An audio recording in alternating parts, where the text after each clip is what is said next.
Саламатсызбы, Алмамет мырза, студиябызга куш келиптирсиз.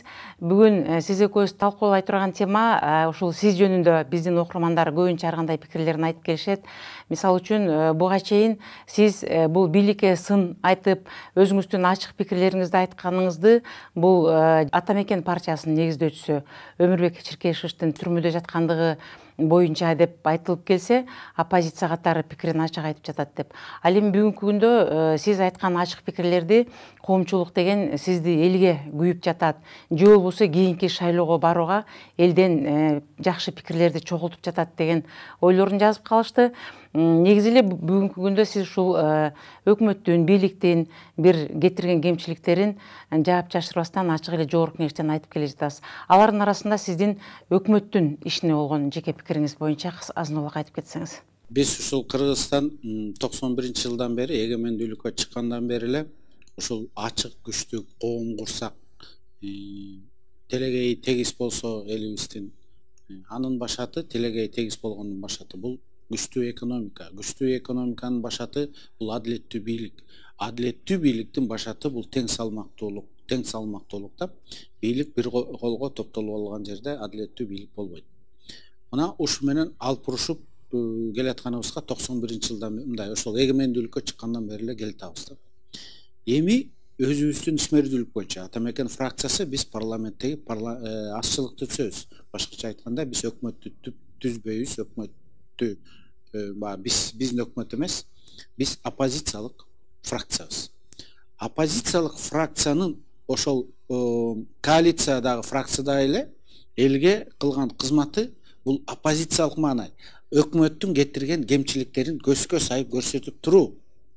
Биз ушуну ачык айкын жакшы түшүнүп алсак, өнүгөйүн деген коомдо ар дайым оппозициянын орду болуш керек. Оппозициясын деп эле кодулап, камап, согуп, кандайдыр бир троллдор менен аларды жамандата бергенден ал тескерисинче бийликке болгон кыянатчылык болуп калат. Мен бийлик өкүлдөрүнө, өкмөткө ар дайым айтам. Силерди мактап, кошумат кылып, силерди жардам берип мындай мактай беришет го. Аларга караганда биздин силерге болгон жакшылыгыбыз көбүрөөк. Анткени биз силердин кемчиликтериңерди көзгө сайып айтып турбасак, силер өзүңөрдөн мындай бузулуп каласыңар. Бул жалпы дүйнөлүк тенденция, мындай дүйнөлүк эреже ошондой. Ошондуктан оппозициянын орду болуш керек. Керек болсо оппозиция, жок болсо оппозицияны жасаш керек. Болгула, сын айткыла, кантип эле идеально болуп калсын деп. А оппозиция сындаганга мындай